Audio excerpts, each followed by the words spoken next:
I've got two words for you. Driving matters. Today we have the 2018 Mazda CX-9. This is the biggest Mazda that they make, and driving still matters. This is the driver's three-row SUV. Welcome to the Everyman Driver channel. Big thank you to Dave Erickson for having me today. My name is Nolan Merrill from the Prime Autotainment channel. Also a big thank you to Mazda for sending this car to me to review for you guys.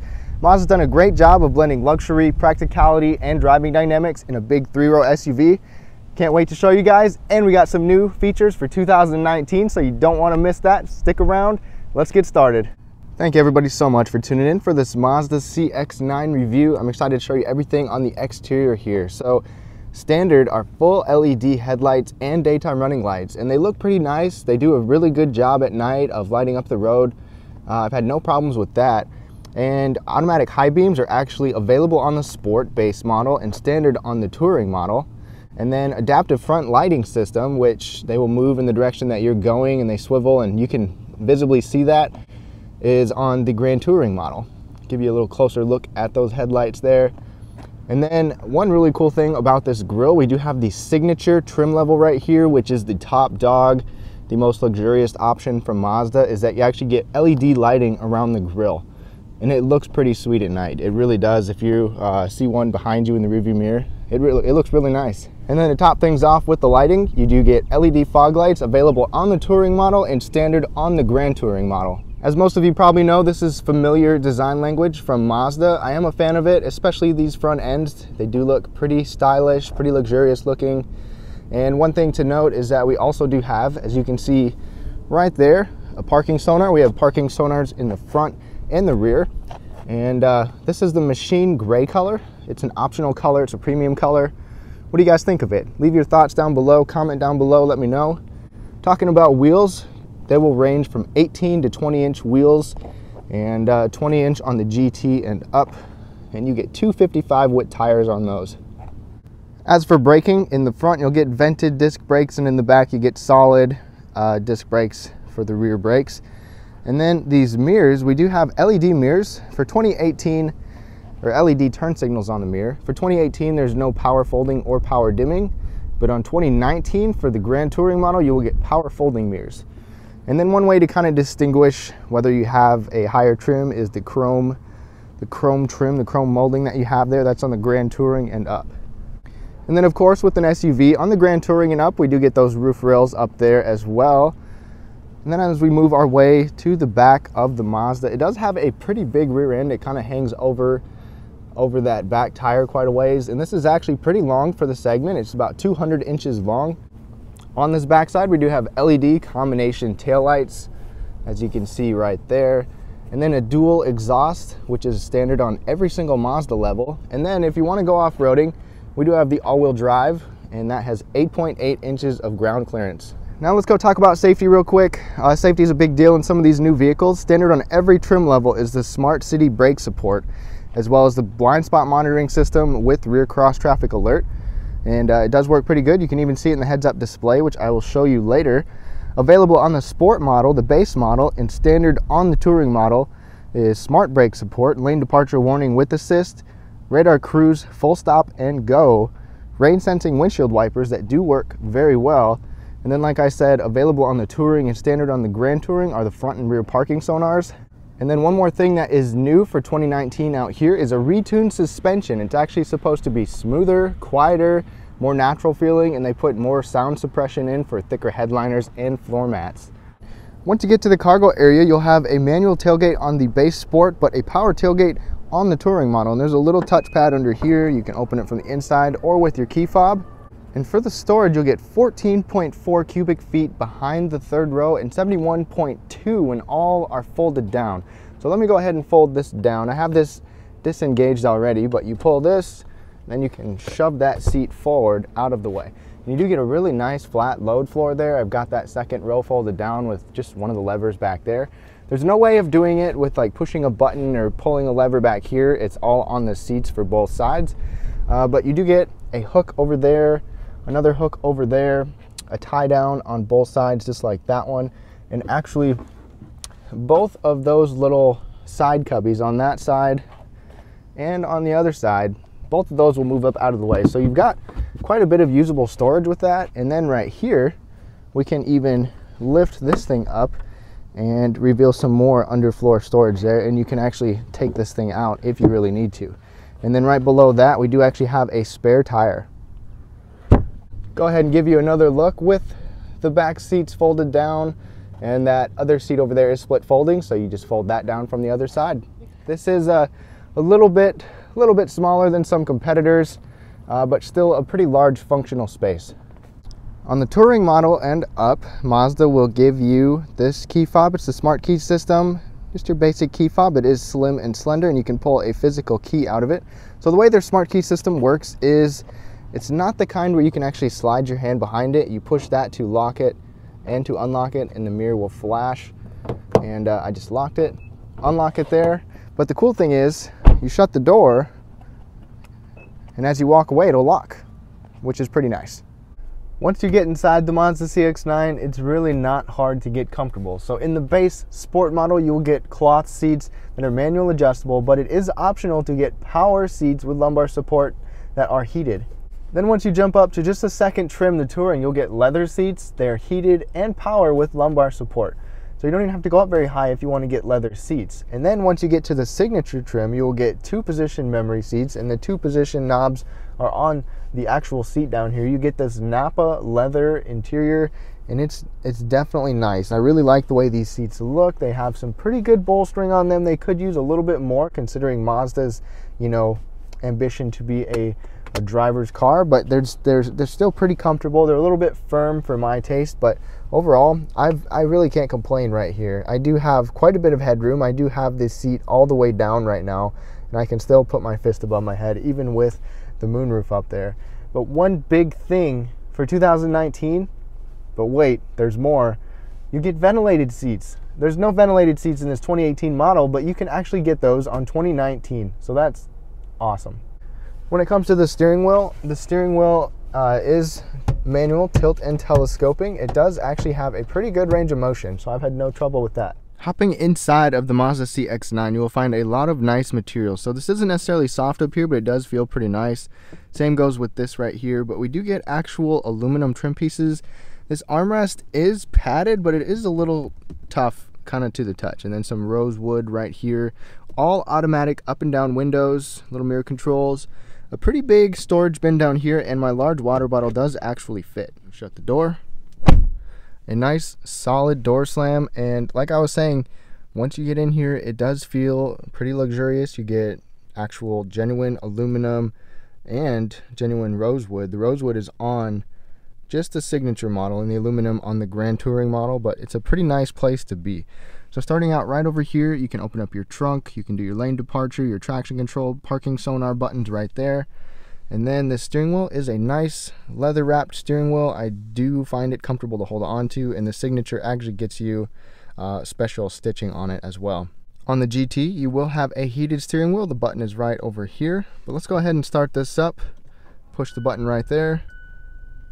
Taking a look at Mazda's gauge cluster, it's basic analog over here, that is digital over there. I'm not a big fan of that little digital area. You can see, you know, the information that you need to, but I wish it was a little bit more detailed, a little bit more in depth. As you can see, there's not really a whole lot that's going on over there. But for 2019, Mazda says that there will be a 7-inch reconfigurable digital display, so I'm excited to see that. Like I said, the steering wheel is comfortable, and we do have voice controls, audio controls, controls for our information display up there, voice controls there. Radar cruise control, you can change your distance here, set it and resume it right there, and then control what mode you're in for your cruise there as well. And we do have auto rain sensing wipers, which do work pretty good. As we move across, we do have a pretty nice material across the dash here. Even on this upper dash, it is nice and soft. And going with this screen right here, this is actually a touch screen, even though it is up there. And we do have a control knob down by our shifter that I'll show you in just a second. But on the base Sport, you'll get a 7-inch screen. On this trim, or on any trim higher than the Sport, and this trim, you will get an 8-inch screen. It is pretty easy to use. The way we use it is actually, you can use it touching it, or you can use it with this control knob right here. And I do like how it has shortcuts with the music, home, navigation, back button, your favorites over there. Volume knob is right here. But let's say I can control it with this, just like that. You can go to your audio sources. And for 2018, we do not have Apple CarPlay or Android Auto, but that is coming for 2019. So if you need that, if that's a must-have, wait for the 2019 models. And of course, Sirius XM, Pandora, Stitcher, Bluetooth. You do have an aux port, USBs. Then when we hit the home button, this is what we get. You can see your phone, your communication stuff, entertainment, music, applications. You can go to your fuel economy, you know, a whole bunch of different things in here. And that is 21.2 is what I've been getting in my time with this vehicle, and that's with a fair amount of idling as well as you know, some faster driving, things like that, trying to get a good feel for the vehicle. The navigation screen does look nice, you know, it works, it's okay, but I just still prefer to use my phone or to use something like that. And once you get over to the settings, there is a lot of stuff that you can control, including your heads-up display, the display on here, safety systems of the vehicle, the sound. And by the way, we do have the optional Bose sound system, which sounds fantastic. That's a 12-speaker Bose system with a subwoofer. It's available on the Touring model and standard on the GT model. Otherwise, the Sport and the Touring standard will be a 6-speaker system. Let's go ahead and show you the backup camera here. So I shifted into reverse, and you do have the parking sonars up there, and you can actually get that out of the way or at it. So that is nice to see. This backup camera is pretty plain. So even if I turn the wheel, you still have static lines all the way on the signature trim, and there's not even other options to view. I would like to see that. But the good news is for 2019, Mazda is giving us a 360 monitor. Enough with the screen, let's move down. Got a couple big vents right there. We got 3-tier heated seats on both sides, and our heated steering wheel button right there. And like I said, ventilated seats coming in 2019. We do have a 3-zone automatic climate control, and that is standard on every single trim level. I do like these little turn dials here. They do have an actual click to them. Everything is really easy to use. No problems with that. Down here is a bigger storage area. It is textured, so things will not slide around. There's no wireless charging there, but it holds your stuff pretty well. You do have a leather wrap shifter here, and you can shift it all the way back into drive and over to M to manual shift. There's no paddle shifters on the steering wheel, but if you use this, you can downshift going down a steep grade or just have some fun if you want. And then the Sport button right there, once you hit it into Sport, over by the gear indicator, it will show you Sport or not Sport. And then like I showed you this, we do have an electronic parking brake right here. There's no brake hold button, but I do like using this. It is very convenient. My only gripe is that once you actually have a water bottle or two, which it does have good sized bottle holders, it can kind of get in the way, especially if you have 2 bottles. You almost have to like go over top of it, which can get annoying, but it's not as bad as it was in the Mazda 3 like I reviewed. Another thing is we do have this nice soft padding, which does feel pretty good if you put your knee on it. That's on both sides. And there's actually a 12-volt power outlet right over there as well. The center armrest is not my favorite. It is soft and it does feel nice. You do have the stitching on both sides, but I do like just the traditional up armrest. This, you have to open up both sides. You don't have to open both sides, but it almost seems like you do, because otherwise you have to kind of look over, and then if this one's closed, it's just kind of finagling something out of there. But there are 2 USB ports, an auxiliary port, and an SD card. It is fairly small compared to other 3-row crossovers. Going over to the glove box, we do not have a lock-in glove box, but it's soft opening and it is lined. I would like to see a lock-in glove box. I think that should be standard in every vehicle, but this is a pretty good space and it's really soft. Nothing's going to rattle around in there. Pretty cool there. This lower part of the dash is hard plastic, but that's not a big deal because everything else is pretty nice. And then as we go up to these visors, you do have the vanity light and mirror. Vanity lights will not be on the base Sport model though. Then when we get that visor pulled out, this is our extension piece right here. The visor does not move itself. As for our mirror, we do have an auto dimming mirror with the garage link controls standard on the Touring model, and I believe that this will actually be a frameless auto dimming mirror in 2019. Every model does get sunglass holders, but I don't even have very big sunglasses, and I have to have mine one specific way in order for them to fit. Otherwise, bigger glasses probably will not fit in there. We do have controls for our moonroof, which is available on the Touring model and standard up from there. There's no panoramic moonroof, but just a normal size moonroof right here. And as you can see, a little light right there. We do have ambient lighting in this vehicle, and we have more ambient lighting the higher trim level that you get. And it is a pretty nice looking cabin. A lot of the lighting is kind of down by the door handle and the bottle holder wells, and it's a pretty nice, you know, ambient place to be. Go ahead and take a look at the visibility. When we turn around, we do have actually some pretty decent sized windows back there. That last window is a little bit small, but really it's not a bad place to be. In the third row, you can fold down or fold the headrest down.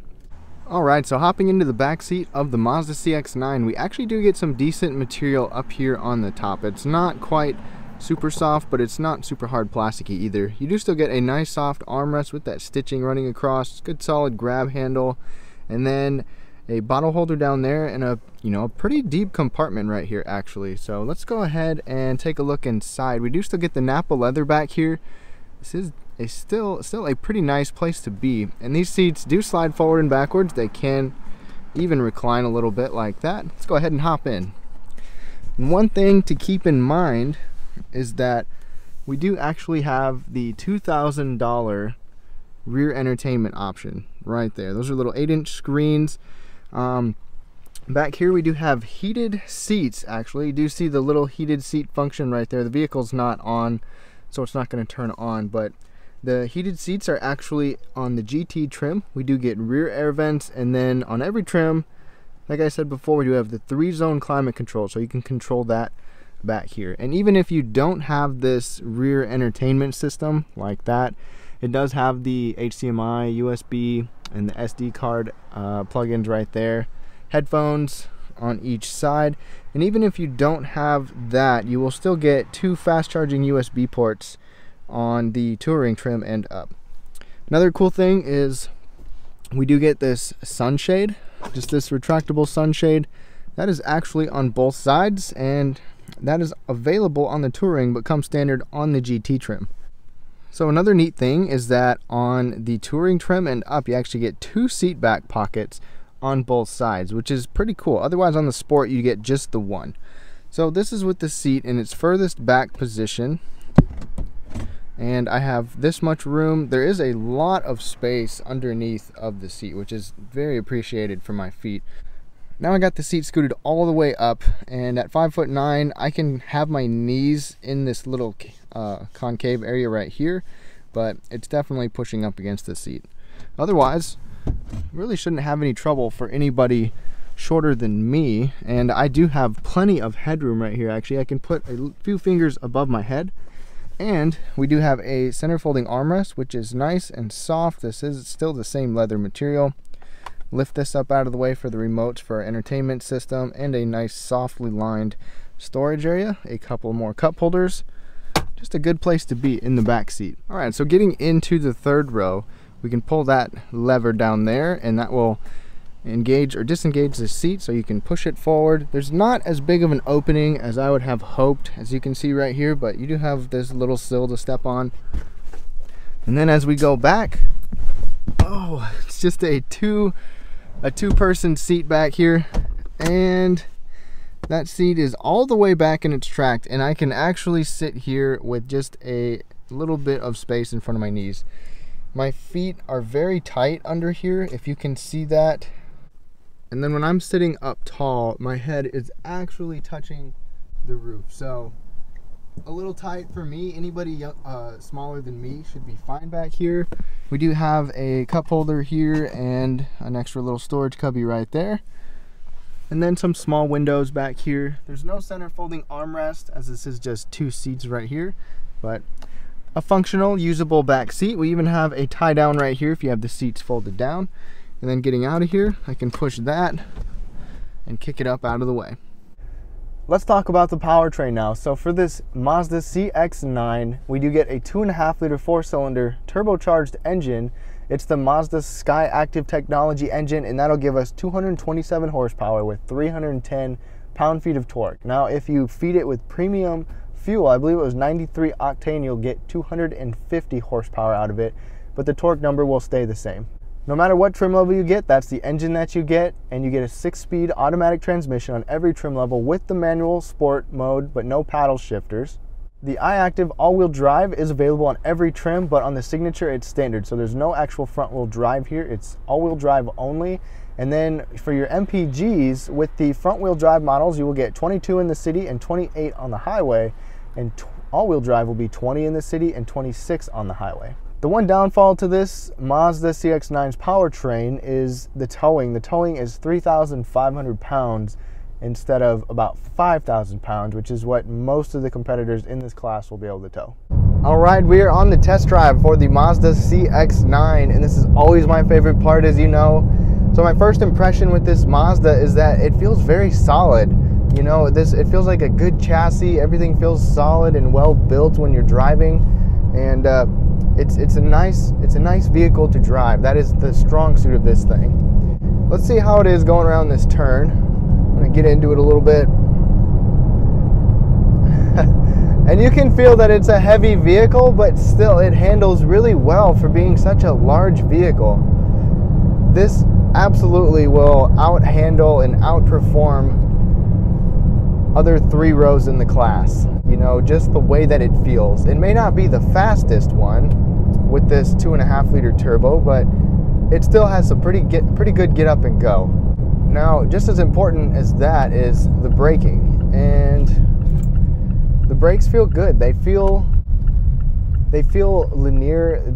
It's not too soft. It's not too tight. It's a good feeling brake. Let's go ahead and put it in sport mode here, and let's get on it.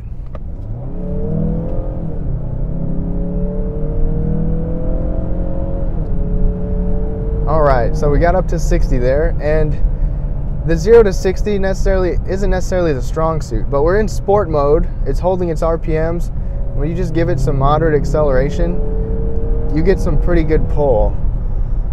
That's for sure. I think driving this in town is where you really get some of the benefit, because you don't have quite as much horsepower as the other 3 rows with the naturally aspirated engines. They'll be closer to 300 horsepower or more. But the torque, when when you're just in town and you just want to get going, you just give it a little juice, and you feel all of that torque come out, no matter what fuel you put in. I'll put it in manual mode in a little bit, but I really do like this powertrain. The turbo and the 6-speed transmission feel responsive. I don't even care that it doesn't have a 7, an 8, or a 10-speed transmission.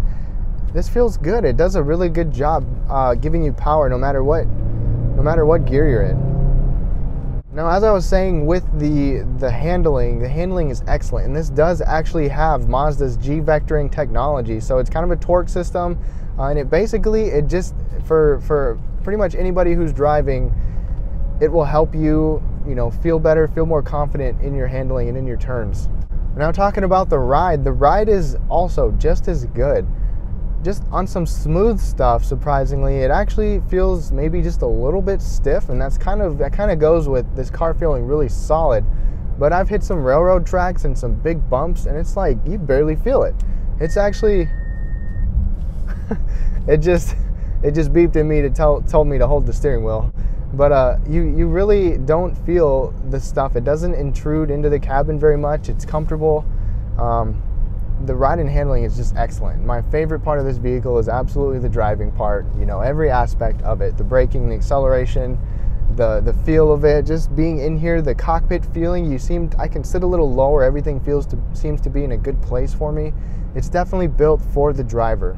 And as I was saying, for 2019, they're actually retuning this suspension, like I said. They're making it smoother, going to give it a more natural feel, and even some sound suppression on top of this. And this is already a pretty quiet vehicle. My decibel rating on the interstate was quiet, even on some rough roads. The road that we were first on when I started filming was a pretty rough road in terms of texture and a loud road, but it's definitely very quiet in here and easy to hold a conversation. When you want to compare it to some other 3 rows, I was just inside the Honda Pilot before this, and the Pilot, although it's even a little bit shorter by a few inches in terms of length, it's got more cargo space and it's got more 3rd row space. So that's the more practical option. Even the Highlander and the Traverse that I've been in, those also seem to have more cargo space.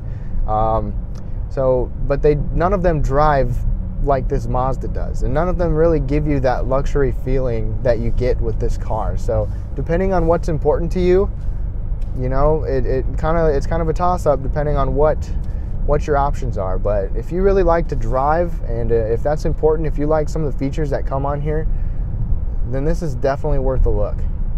And I'm not saying that that's small back there, but it's not as big as those, even though it is a 3-row. You know, I didn't quite fit in there in terms of head space, but I could sit there with leg space at 5'9", and you know, you can still make this a practical vehicle and do just fine with that. So I'm going to go ahead and put it into the manual mode. Automatically, we are in 4th gear. Let's downshift.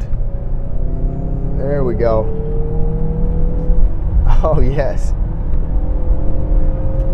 4th gear, 5th gear.